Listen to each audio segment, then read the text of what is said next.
La Germanie n'était à l'époque que forêts et champs. Ses habitants vivaient dans des chaumières et menaient une vie rustique. Puis les Romains arrivèrent et bâtirent des villes.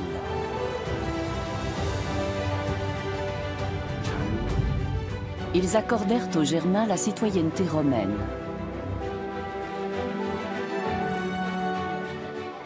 Ils leur donnèrent du travail. En un mot, ils les civilisèrent. La Germanie connut alors une ère de prospérité.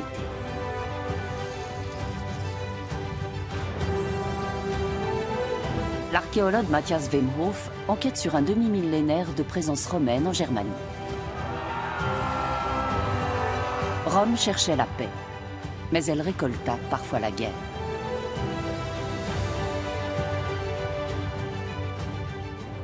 Cette histoire est la nôtre. L'influence romaine se fait sentir aujourd'hui encore en France et en Allemagne.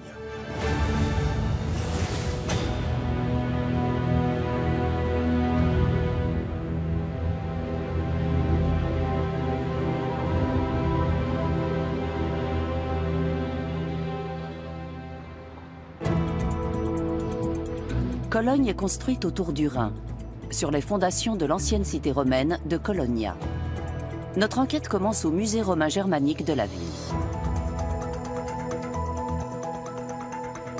Cette tombe est celle de Lucius Publicius. Originaire des environs de Rome, ce vétéran de la 5e Légion fit fortune à Colonia.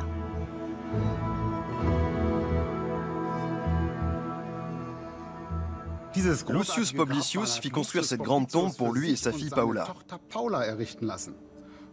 Comme lui, plus de 1000 légionnaires choisirent de prendre leur retraite à Cologne, sur le Rhin, après 25 ans de service, avec une confortable indemnité. Il y eut Titus Flavius Bassus, originaire de Roumanie, un fier cavalier qui avait combattu la révolte des tribus germaniques. Il y eut aussi ce vétéran de la 10e Légion, Marcus Valerius Celerinus, originaire d'Espagne, qui devint citoyen de Cologne. Les légionnaires romains qui touchaient une pension étaient très appréciés des Germaines. Et beaucoup d'enfants ont dû naître de ces unions, notamment la fille de Lucius Publicius. La petite ville sur le Rhin grossit et en l'an 50 après Jésus-Christ, elle obtint le statut de colonie romaine. Pendant 20 ans, tout alla très bien. Puis en l'an 70, les Bataves se soulevèrent contre Rome et assiégèrent Cologne. À la Curie, autrement dit au Sénat de Colonia, Ubiens et Romains doivent décider de l'avenir de la ville. Cologne doit-elle s'associer au soulèvement barbare contre Rome? La question divise les familles romaines germaniques de la cité. Les Bataves se tiennent devant nos murs.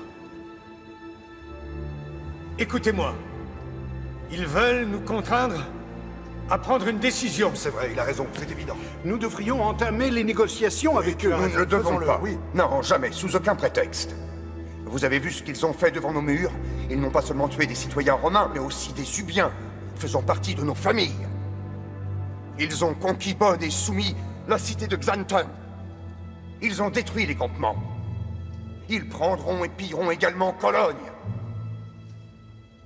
C'est avec ces barbares que vous comptez passer alliance? Vous vous disposez à trahir Rome? C'est une trahison. Marcus, calme-toi. Atto, mon fils. Ne me laisse pas prendre seul la parole. Tu dois intervenir. Tu as une mère d'origine germaine. Tu oublies que je suis aussi romain par mon père. Et ubien également par le sang de ma mère. Rome ou la mort, c'est loin d'être une solution. Nous devons transiger avec eux. Oui, c'est exact. Il a raison.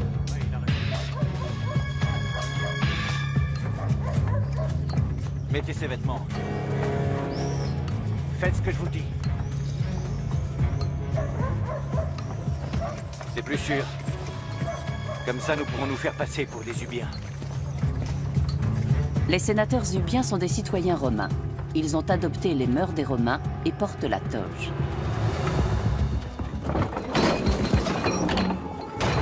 Mais dans cette situation critique, cela pourrait les desservir. Que voulez-vous? Abandonnez les Romains et reprenez votre place aux côtés des Germains. Et ne soyez plus les esclaves de Rome. Nous devons gagner du temps. Notre cité n'est pas un bastion de l'esclavage. Nous sommes des hommes libres. Il fait bon vivre avec les Romains. Même toi ainsi que ceux qui t'accompagnent seriez libres ici. Voyez-vous ça? Ils se disent des hommes libres. Les Romains vous imposent leurs lois et leur conduite morale. Vous leur versez le tribut des vainqueurs. Êtes-vous des vassaux de Rome ou êtes-vous des Germains? Abattez les murs de cette cité et tuez tous les Romains qui sont là. Ou alors, nous le ferons pour vous. Nous pillerons la ville. Et nous ne tuerons pas seulement les Romains, parce que vous ferez partie des victimes ainsi que vos femmes et toute votre progéniture. Il nous faut à tout prix gagner du temps. Dis à ces barbares que nous avons besoin d'un délai de réflexion. Nous allons en délibérer. Nous vous donnerons notre réponse. Le destin de la Germanie est entre les mains des Ubiens de Cologne. L'Empire romain s'étend de l'Égypte à la Bretagne insulaire, l'actuelle Grande-Bretagne.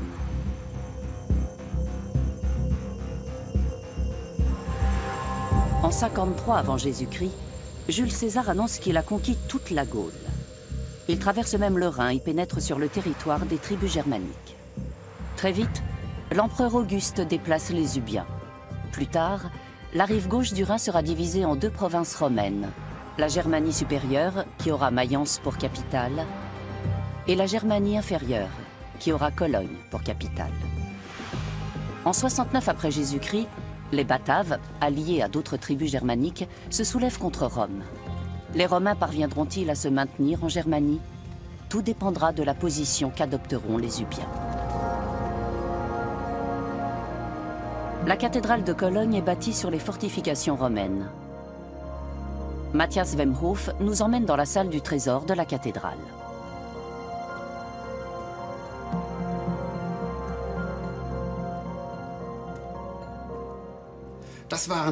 Voici le mur que les Ubiens étaient censés détruire. Il faisait 3 mètres d'épaisseur, 8 mètres de haut et 4 km de long. Les Bataves n'avaient donc aucune chance de le franchir tant qu'à l'intérieur de la cité, les Romains et les Ubiens restaient unis. Mais quelle était cette exigence? Tuer tous les Romains. Beaucoup de Romains avaient épousé des Ubiennes dont ils avaient eu des enfants et même des petits-enfants. Les liens étaient très forts. Les Ubiens étaient censés abandonner tout cela? Ah, pour ces Bataves, ne compte que la liberté ou la mort. Moi, je peux les comprendre. Qui n'a pas envie de liberté et de vivre selon ses propres lois? Très bien. Range-toi à leurs idées. Dans ce cas, tu peux commencer par me tuer. Parce que si tu ne le fais pas, eux n'hésiteront pas. Atto, arrête. Nous sommes très fiers d'être des Ubiens, mais nous ne voulons plus repartir vivre dans les bois. Nous devons absolument trouver une solution. Nous devons tous les massacrer. Je sais de quoi ils sont capables. Et quelles atrocités ils commettent. Des 3 légions de Varros, il n'y a pratiquement pas eu de survivants. Peu ont échappé à la mort. Dans sa jeunesse, Marcus a été l'un des nombreux légionnaires cantonnés au camp fortifié de Vetera, en Germanie inférieure.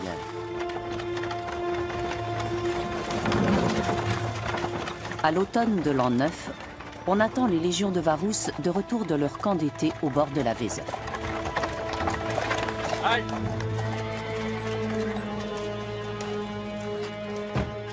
Tout semble en ordre. Un moment. La plus grande armée du monde peut se sentir en sécurité. Un camp fortifié comme celui de Vetera, près de l'actuelle ville de Xanten, rassemble jusqu'à 12 000 légionnaires prêts au combat. Au centre du camp s'élève une statue de César, à qui les soldats de métier ont prêté serment lorsqu'ils se sont engagés pour 20 années de service. Tous les camps militaires romains sont construits sur le même plan, avec des quartiers pour les troupes et d'autres pour les gradés.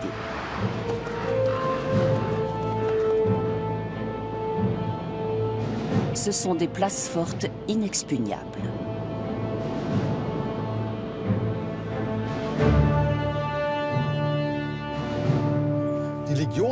Les camps fortifiés sont la colonne vertébrale de l'armée romaine en Germanie. Ils sont la clé de voûte de la domination romaine. De plus, ils créent beaucoup d'emplois.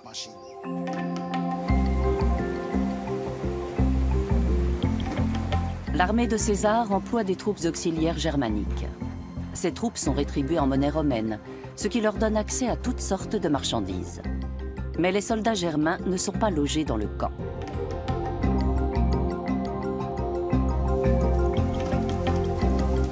Ils s'installent donc à ses portes. Pour eux, mais aussi pour les femmes des légionnaires originaires de Germanie, on construit des maisons, des ateliers et des commerces. Certains de ces villages germaniques qui poussent aux portes des camps romains deviendront de grandes cités rhénanes. Les Germains tirent ainsi profit de la présence des troupes romaines le long du Rhin.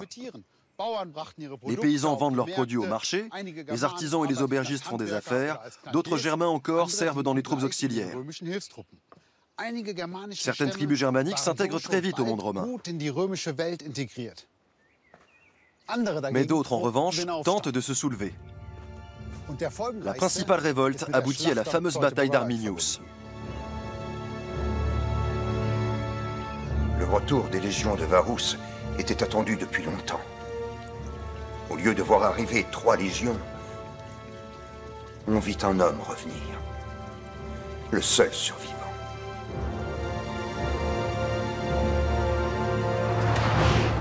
Bien. À la fin de l'été de l'an 9, Varus, général d'Auguste, traverse le territoire des Germains de l'Elbe, des Cates, des Mars, des Chérusques et d'autres tribus germaniques pour rejoindre son camp d'hiver. Il a toute confiance dans ses troupes auxiliaires.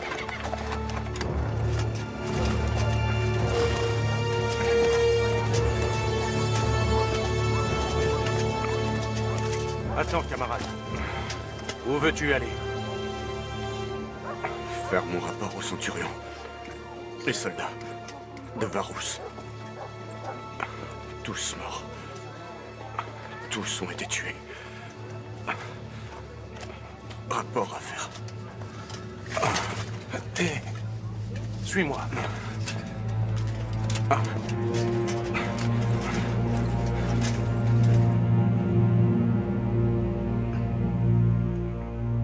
Raconte ce qui s'est passé. Parle, légionnaire. Arminius n'a pas hésité à nous trahir. Le préféré de notre valeureux chef Varus. Il nous a conduits droit dans une embuscade tendue par les Chérusques. Nous étions déjà sur le chemin du retour en direction du Rhin. Nous étions contents de rejoindre notre campement d'hiver à Vétéra. De retrouver après plusieurs mois un toit pour nous abriter. De serrer à nouveau une femme dans nos bras. Ces damnées forêts.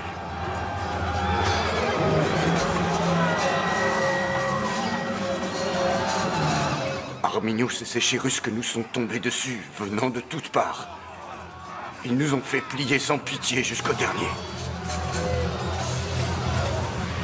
Tu voudrais que je croie une histoire pareille? 3 de nos plus valeureuses légions, 15 000 de nos plus expérimentés légionnaires se seraient fait massacrer par des hordes de barbares germains en guenilles? Oui, ils portaient des guenilles. Et ils étaient aussi sournois. Arminius ne connaît que trop nos techniques de combat. Il a servi assez longtemps comme officier dans les légions romaines. Il avait avec lui de nombreux Germains. Impossible de se mettre en position de combat. Il le savait. Ils étaient à 5 voire 6 Germains contre l'un d'entre nous. Ils n'ont laissé aucun survivant. Alors pourquoi n'es-tu pas mort?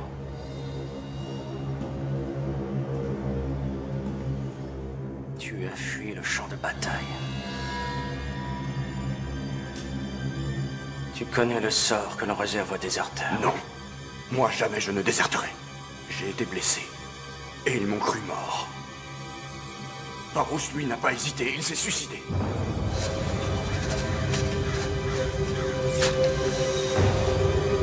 Tous les officiers ont péri avec lui.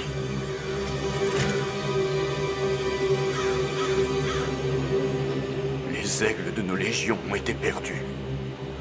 Croyez-moi, ils sont tous morts.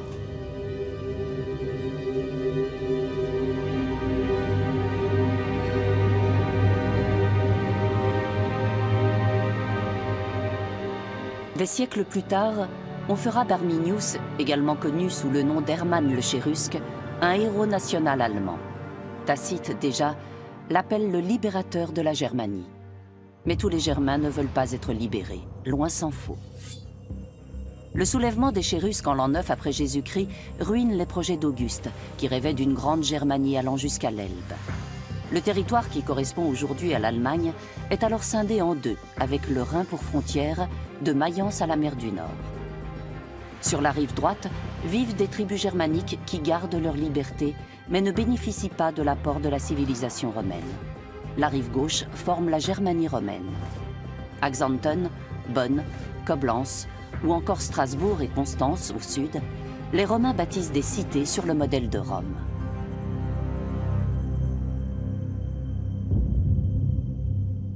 La conséquence immédiate, c'est l'abandon des camps militaires romains qui étaient installés sur la rive droite du Rhin, des villes également. Mais ce qu'on observe, c'est que cette rupture de la présence, dans la présence militaire entraîne momentanément une interruption du commerce. Et on observe que quelques années après, les courants commerciaux qu'on avait perçus avant cette défaite, au moment de la paix entre les peuples germaniques et les Romains, se remettent en marche selon les mêmes réseaux. C'est-à-dire qu'on a eu une interruption dramatique, mais les réseaux commerciaux reprennent assez vite.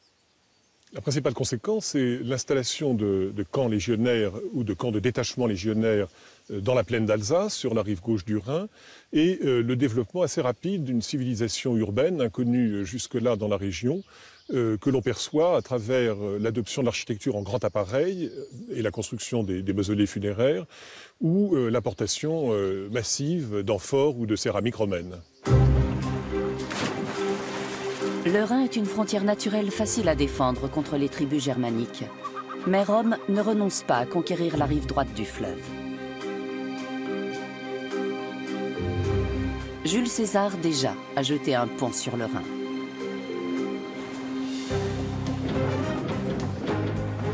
Ses ingénieurs ont fiché des poutres au fond du fleuve à l'aide d'une masse appelée mouton, placée sur un radeau.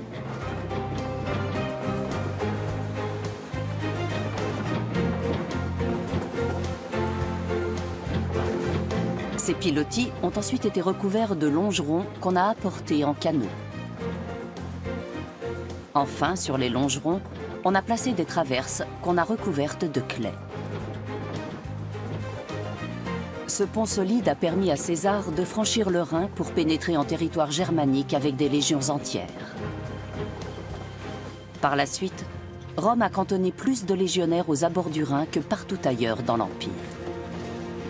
La frontière le long du Rhin était sûre, mais il était impossible de savoir ce qui se tramait exactement sur l'autre rive. Voilà pourquoi il fallait constamment envoyer des patrouilles sur place. Nous devions assurer la sécurité de l'Empire romain. C'était la mission des légionnaires. On raconte qu'ils brûlaient des villages entiers. Qu'ils faisaient des esclaves. Demande à ta mère comment c'était. Souvent, nous traversions les rives du Rhin pour nous rendre dans d'horribles forêts brumeuses. C'est là qu'un beau jour, j'ai rencontré ta mère dans un village. L'historien latin Tacite décrit la Germanie comme une terre affreuse, avec un ciel implacable, d'un aspect affligeant pour celui qui veut s'y établir, comme pour le voyageur. Les Germains n'ont pas de ville. Ils vivent éparpillés dans des hameaux. Leur agriculture est peu productive, mais ils ont un autre moyen de subsistance, une source de revenus juteux, la guerre. Les tribus guerroient entre elles ou attaquent la riche Germanie romaine. Les constructions germaniques sont rudimentaires. Faites en bois et torchis avec un toit de chaume, elles abritent les hommes comme les bêtes. De la sorte, ils se réchauffent mutuellement. Elle a 2 chèvres. Même après la défaite de Varus, Rome continue sa progression sur la rive droite du Rhin. Voilà les Romains! Les légionnaires effectuent des opérations punitives dans les villages germaniques et se livrent au pillage. Expliquez-moi ça, tu veux bien. Pour faire un exemple ou en représailles, il leur arrive de brûler tout un village et de réduire ses habitants en esclavage. Plus vite que ça, on se dépêche. Remuez-vous. Mais ils n'ont pas toujours besoin de recourir à la violence.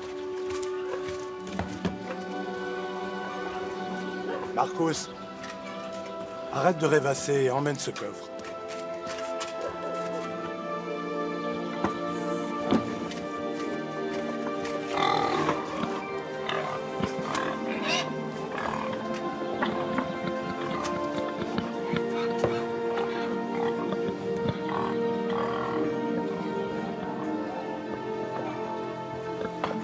Les légionnaires ont toujours la cote auprès des Germaines.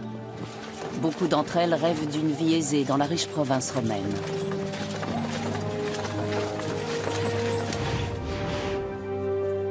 Ta mère a eu le courage de partir. Elle voulait vivre une autre vie. Elle m'a suivi ici et je l'ai épousée. Ubi bene, ibi patria. Là où je suis bien, là est ma patrie. Et nous nous sentons bien ici. Regarde donc un peu quel paradis nous avons fait de ce pays de barbares.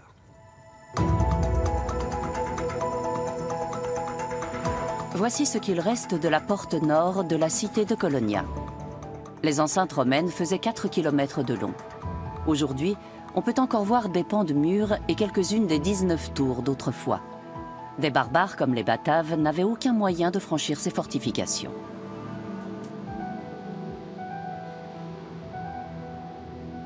Les fondations de Cologne sont profondément enfouies dans le sol. Elles se cachent ici, à 10 mètres sous la chaussée. Ce sont les grosses pierres de taille du monument des Ubiens. Elles reposent sur des troncs de chêne, et ce sont ces chênes qui nous indiquent la date de construction de la ville. Ils ont été abattus en l'an 5 après Jésus-Christ. L'an 5, c'est donc l'année précise de la formation de cette colonie des Ubiens et des Romains. Mais ce n'est pas tout. Ce monument qui date de l'an 5 est l'édifice en pierre le plus ancien qu'on connaisse au nord des Alpes. Il a été construit par les légions romaines. C'était la tour d'angle de la colonie. Et cette colonie est devenue en quelques décennies Colonia, la plus grande ville rhénane de son temps. Voici la tour d'angle de ces imposantes fortifications. Colonia est surtout peuplée de civils ubiens. C'est une civitas, une copie miniature de Rome et son peuple, avec tous les équipements caractéristiques d'une ville romaine. Un amphithéâtre pour les jeux du cirque, des thermes pour la détente, des écoles pour l'instruction et des dizaines de temples pour les sacrifices.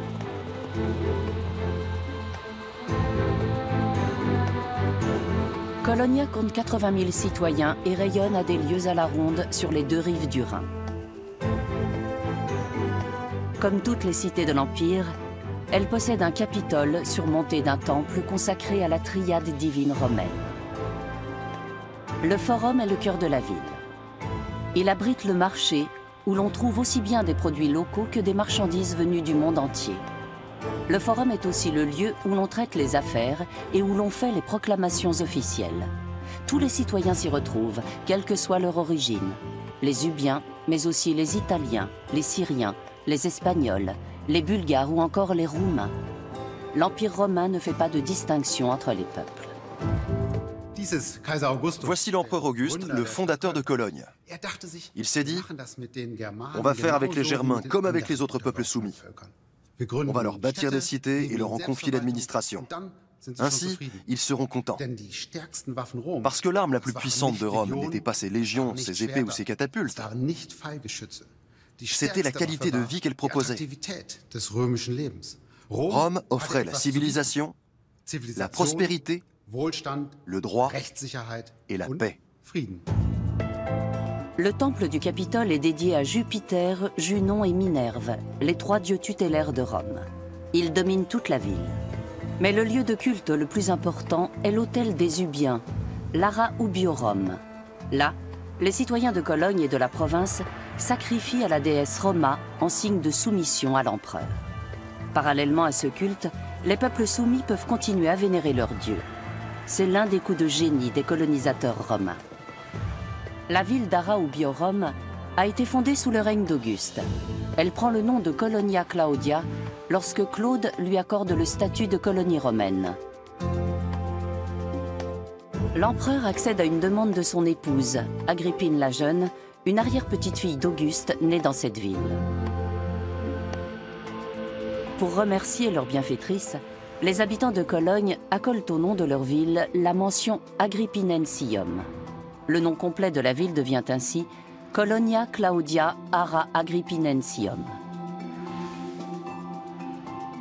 Mais Cologne n'aurait jamais vu le jour sans la Pax Augusta, la paix d'Auguste. La Pax Augusta, la paix d'Auguste, peut être considérée comme un motif de propagande, d'ailleurs maintes fois répété dans le testament d'Auguste, mais on sait que cet empereur ne cessa jamais de faire la guerre, d'abord en Espagne, puis dans les Alpes et enfin en Germanie. Alors la paix est une réalité pour les 3 provinces gauloises, qui connaissent d'ailleurs, dès le règne d'Auguste, un essor économique et urbain tout à fait considérable. Il n'y a aucune différence de romanisation entre la Gaule et la Germanie. Si on prend l'exemple du développement urbain, celui-ci se fait aussi vite dans les provinces germaniques que dans les provinces gauloises, et probablement avec une intensité plus grande et selon des modèles plus proches de l'Italie et de Rome qu'ailleurs dans les Gaules. La future Cologne a surgi de terre avec la bénédiction des dieux. Un prêtre a tracé à la charrue le sillon marquant l'enceinte sacrée de la cité, comme Romulus l'avait fait à la fondation de Rome.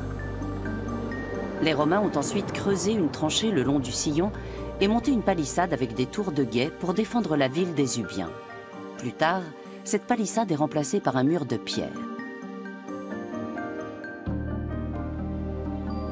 Le tracé des rues est rectiligne. La ville est divisée en 4 quartiers le long de 2 grandes voies, le Cardo Maximus et le Decumanus, qui existent encore aujourd'hui sous le nom de Hohestrasse et Schildergasse. Bâtie par les légionnaires, même s'il ne s'agit pas d'un camp militaire, la cité présente le plan classique d'une ville romaine. Elle est peuplée de civils ubiens et de vétérans de l'armée romaine originaires du monde entier. Colonia est le bastion des Romains à la frontière de l'Empire. Elle s'offre au regard des tribus germaniques qui peuplent la rive droite du Rhin, telle une vitrine étincelante de la civilisation romaine. Tu te souviens comme tu écarquillais les yeux la première fois que je t'ai conduit dans cette ville? Tu n'avais encore rien vu de tel. Ici, toutes les voies étaient pavées. Plus de boue dans les rues. Tu étais si heureuse de voir ça. Et tu l'étais aussi quand on s'est installé ici. Quand tu as eu ta propre vaisselle. Oui, c'est la vérité. Et j'ai pensé... Vivamus. Vivons.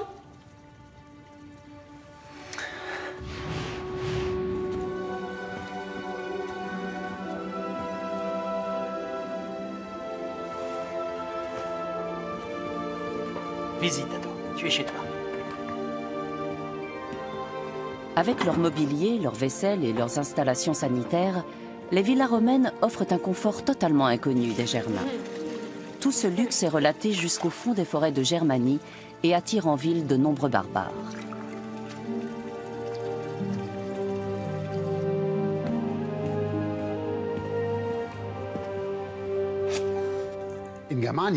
La nuit tombait tôt en Germanie. Mais il y avait mieux que le feu de bois et les flambeaux. L'éclairage LED de l'époque, c'était quelques gouttes d'huile d'olive, une mèche, et voilà la lampe à huile. Ces lampes étaient richement décorées. Animaux, combats de gladiateurs ou scènes de débauche.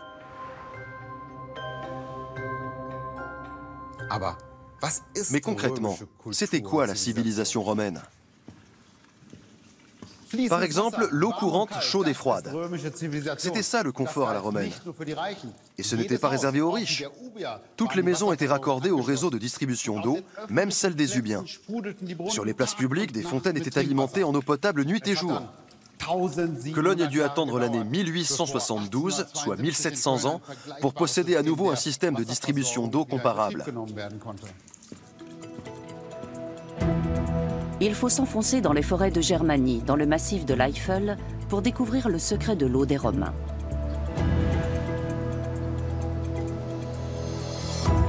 Les piliers du pont aqueduc, restaurés près de Mechernich, sont très impressionnants. L'opus caementicium, la maçonnerie en mortier et pierre, est une invention romaine utilisée dans toutes les constructions de l'époque. L'archéologue Klaus Greve sait où se trouvent les sources de l'eau transportée par l'aqueduc. L'eau de la cité de Colonia provenait du massif de l'Eifel.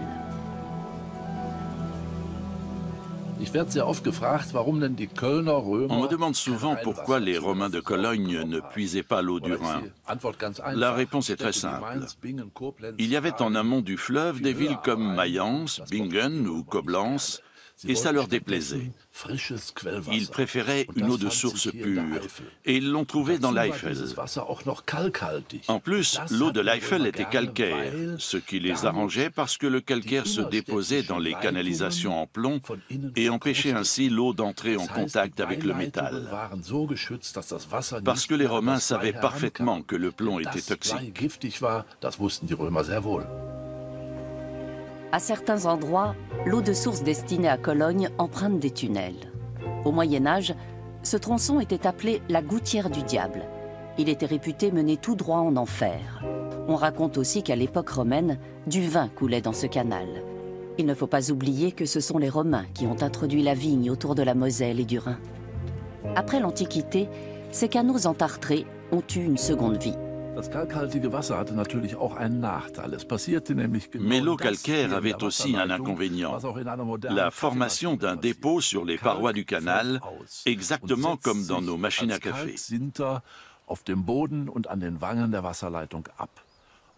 Au Moyen-Âge, on a eu l'idée de récupérer ce dépôt. On appelait cela du marbre d'aqueduc. On en a fait des colonnes, des plateaux d'hôtel, des pierres tombales dans toute l'Europe de l'Ouest. La Cologne antique faisait une énorme consommation d'eau et elle était alimentée par plusieurs sources.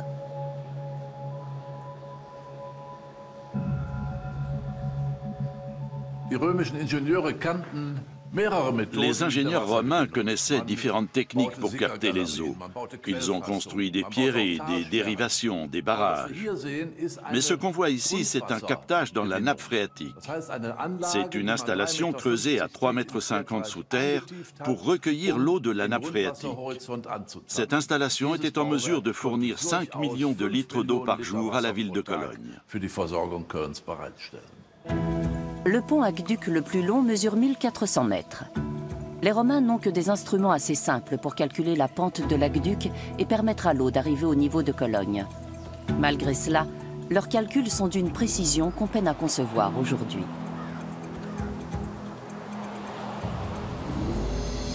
L'aqueduc de Cologne mesure près de 100 km de long. C'est le troisième plus grand aqueduc de tout l'Empire romain. Pour franchir les vallées et les montagnes, l'eau emprunte des ponts et des tunnels. Arrivé à Cologne, le canal d'eau potable en provenance des sources de l'Eifel est raccordé directement aux villas et aux édifices publics. Des centaines de fontaines publiques coulent nuit et jour pour les pauvres. Les villas sont également équipées de latrines avec chasse d'eau reliées à des réseaux d'égouts souterrains. La ville est équipée de caniveaux et de bouches d'égouts reliées à des collecteurs d'eau usée. Le monument des Ubiens fait partie de l'enceinte de la ville romaine. Vous voyez ce grand arc? Autrefois, il était ouvert pour permettre le passage des eaux vers le Rhin.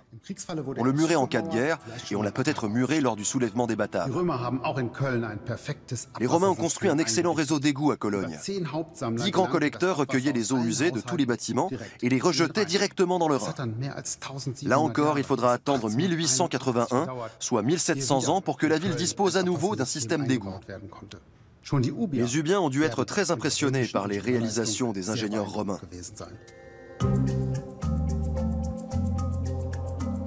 Les vétérans qui, comme Lucius Publicius, choisissent de rester en Germanie, ne veulent pas pour autant renoncer à leur confort. Lucius fait fortune à Cologne. Il est négociant en vin et organisateur de jeux de cirque. D'autres vétérans se font artisans ou entrepreneurs de bâtiments. Mais l'activité la plus lucrative est l'import-export.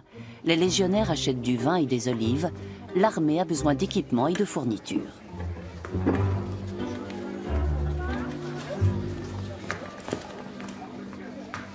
Oh, Marcus! Comment va ton petit commerce, mon ami? Veux-tu que je t'en fasse 1 millier pour chausser la 20e Légion? Si elles sont bonnes? Bien sûr qu'elles le sont. Le cloutage est mauvais. Il est trop espacé. Tu as voulu économiser du métal. Non, il est très bon. Et elles tiennent vraiment bien. Ne me raconte pas d'histoire. J'ai passé 25 ans dans la Légion. L'Empire romain repose sur la solidité de ses clous. Ils doivent supporter la chaleur implacable du désert, tout comme endurer l'humidité malsaine des marécages des forêts de Germanie. Regarde, cette paire de sandales, elle est mieux cloutée. C'est comme ça qu'elles doivent être. Plus de clous, et là, on fera affaire. Quant aux coutures, elles doivent être recouvertes. Sinon, il y aura des ampoules.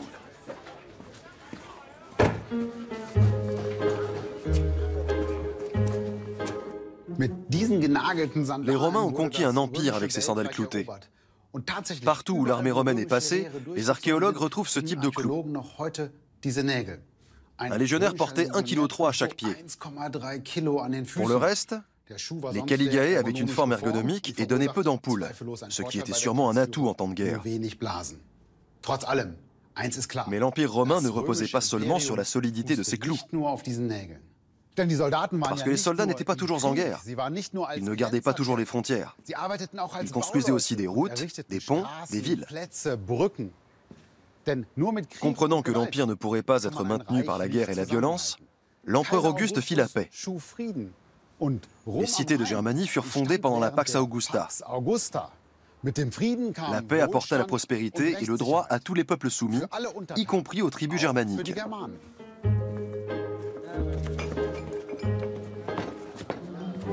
D'où viennent tes marchandises? Et comment t'appelles-tu? Arminius. Je viens des bords de la Weser et des forêts toutes proches de Teutoburg. Tes peaux sont belles, mais ton nom n'est pas fait pour faire de bonnes affaires. Il évoque de mauvais souvenirs pour l'ensemble des Romains. Et quel est ton nom, Romain? Marcus. C'est un joli nom. Regarde, Marcus. C'est beau. C'est une couleur rare pour une peau d'ours. C'est vrai, on fera peut-être affaire. Très bien. Et qu'est-ce que tu caches, là? Il n'en existe presque plus. Les Romaines sont folles de ces cheveux blancs. Oh! Si elles savaient d'où elles viennent, elles le sauraient moins. Laver, sécher et tresser. Sinon, je demande une remise. Combien veux-tu pour tout ça? Une épée courte comme celle-ci, un glaive. Et,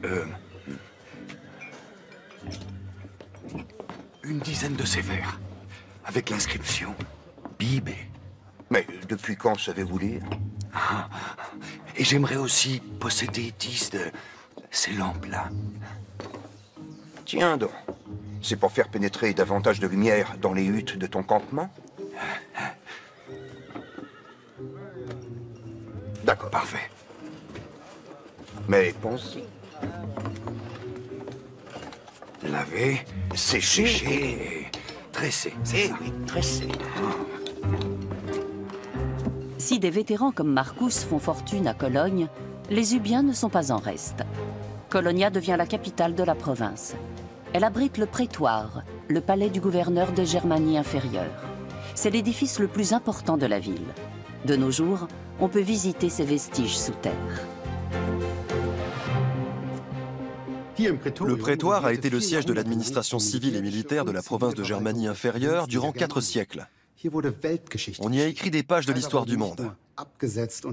Un empereur a été assassiné à Cologne, un autre y a été proclamé. Vitellius, commandant en chef des légions du Rhin, acclamé empereur par ses hommes le 2 janvier 69. Ces légionnaires ont joué aux faiseurs de rois. Au même moment, dans l'est de l'Empire, Vespasien est également proclamé empereur par ses troupes. Une guerre civile éclate. La bataille décisive a lieu sur le sol italien.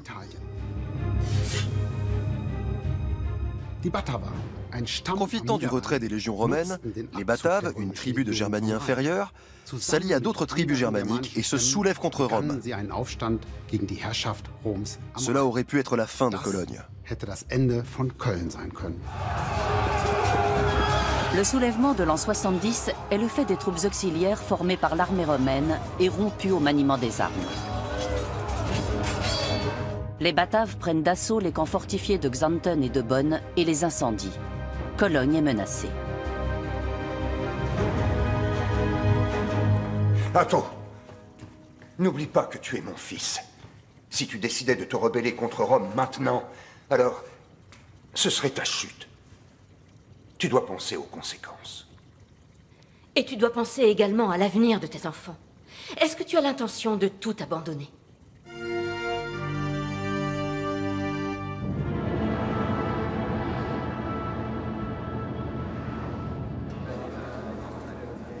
Rome et ses légions sont loin.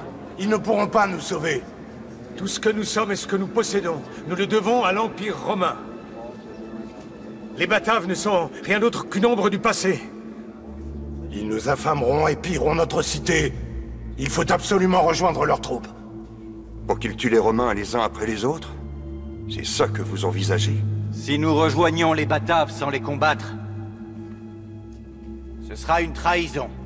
Ce n'est pas faux. Non seulement envers l'Empire, Il dit vrai. mais aussi envers ceux qui nous ont engendrés. Exact. Bien dit. Voulez-vous revivre comme des barbares? Mais la liberté ou la mort n'est pas l'unique solution.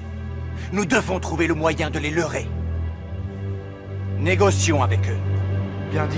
C'est exactement ça.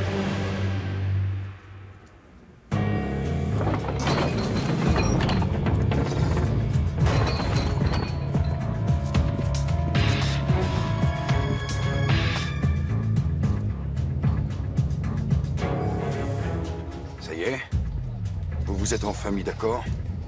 Alors même qu'aucune alternative ne s'offre à vous. Je vous écoute. Faites-vous encore partie des tribus de guerriers germains? Ou est-ce que les bains chauds ont eu raison de vos valeureuses origines? Tuez les Romains et ouvrez cette porte! Vous êtes très courageux. Vous ne craignez pas de mener une guerre contre l'Empire. Vous connaissez le sort réservé aux insurgés de Rome. Nous allons vous ouvrir la porte. Envoyez une délégation. Pour que vous les égorgiez sans sourciller. Proposons des otages en échange. Vous pourrez garder vos armes. Vous aurez des otages en échange de votre venue. Nous enverrons nos fils. Ainsi que nos filles.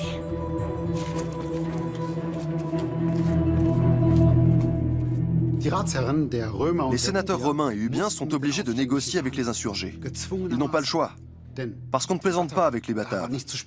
Ils sont dangereux. Ils ont déjà dévasté les environs de Cologne, attaqué des domaines et tué beaucoup de gens. Quand ils menacent de tuer non seulement les Romains, mais aussi leurs alliés ubiens, ces derniers doivent faire preuve de diplomatie. Mon grand-père était romain. Mon père est romain, et ses petits-enfants parlent le latin. Ils ont un bel avenir devant eux. Est-ce que vous tueriez vos pères? Mon gendre est également un citoyen romain. Tu demandes que je fasse de ma fille une veuve et de ses enfants des orphelins? Nous buvons la même eau que les Romains et nous nous baignons dans les mêmes bains que les Romains. Ici, nous possédons les mêmes droits qu'eux. Vous avez oublié vos origines et ce que vous êtes. Vous avez offert votre liberté aux envahisseurs. Mais nous avons toujours su conserver notre liberté. Voilà pourquoi nous voulons vivre dans une Germanie sans oppresseurs. Que souhaiter de plus que ce que nous possédons ici?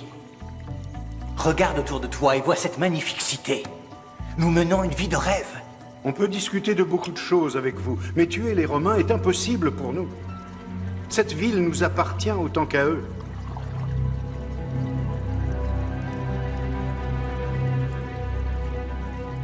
Ils finissent par trouver un accord. Cologne se soulèvera contre Rome aux côtés des Bataves. Elle leur ouvrira ses portes, à condition qu'aucun de ses citoyens ne soit tué.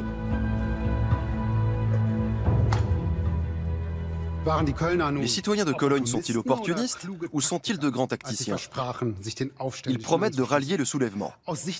Du point de vue romain, c'est clairement une trahison. Tout ce que Cologne possède, elle le doit aux Romains. Mais a-t-elle vraiment le choix? Les légions capables de réprimer une révolte sont très loin. En ce sens, la meilleure tactique consiste à se montrer conciliant et à s'associer aux insurgés sans faire trop de zèle. On est presque tenté de dire que les habitants de Cologne ont dès cette époque appliqué leur fameux adage « Ça finira bien par marcher quand même ». Les Ubiens s'unissent aux Bataves pour attaquer Trèves.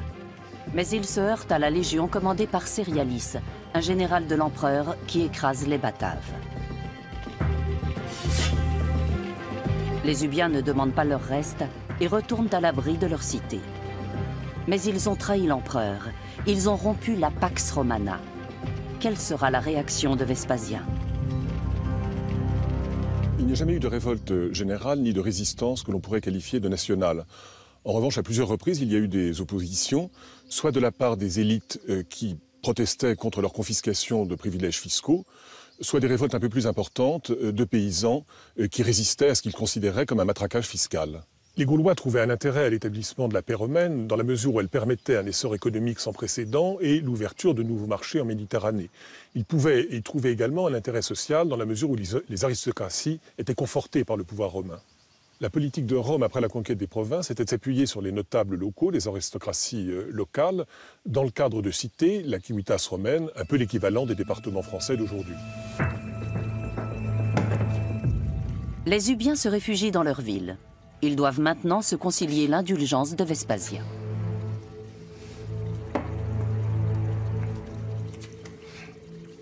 Alors, vous avez déserté leur rang? C'est bien. Disons plutôt que nous avons préféré garder nos forces. N'oublions pas que le commandant des troupes romaines a une fiancée ubienne. Elle veillera sans aucun doute à ce qu'on épargne nos valeureux guerriers. On raconte qu'il a succombé à son charme. Et qu'en est-il des chefs insurgés? Nous les avons invités à un petit repas de fête entre nous à Tolbiac. Nous avons laissé couler très abondamment le vin. Nous autres Ubiens sommes également des Germains. Nous leur avons fait croire que nous avions renoncé à Rome, plutôt libres que vassals. Ils nous ont cru sans difficulté. Nous avons bu plus d'eau que de vin. La nuit, nous nous sommes glissés à l'extérieur, alors que tous dormaient. Et puis, nous les avons enfermés.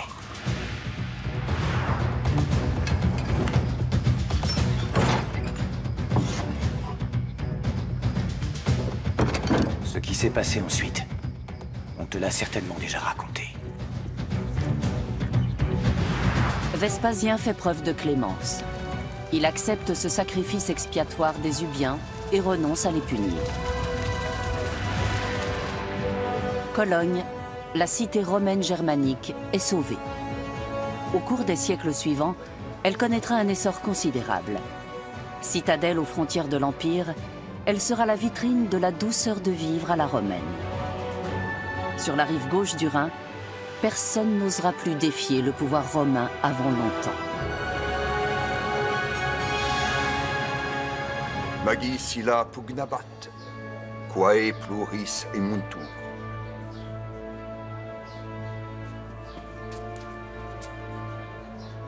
Tout ce qui est très chèrement conquis te réjouira d'autant plus.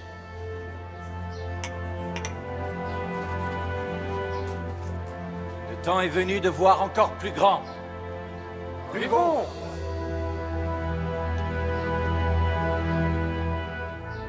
Des Romains venus des quatre coins de l'Empire sont venus s'installer dans la jeune cité de Cologne et s'y sont mélangés aux Germains. Un bon exemple de ce métissage est la famille de notre vétéran Lucius Publicius. Si sa descendance ne s'est pas éteinte, ses gènes doivent encore circuler à Cologne, la seule ville d'Italie située en Allemagne, comme on dit ici. La politique d'intégration menée par Rome en Germanie a été couronnée de succès.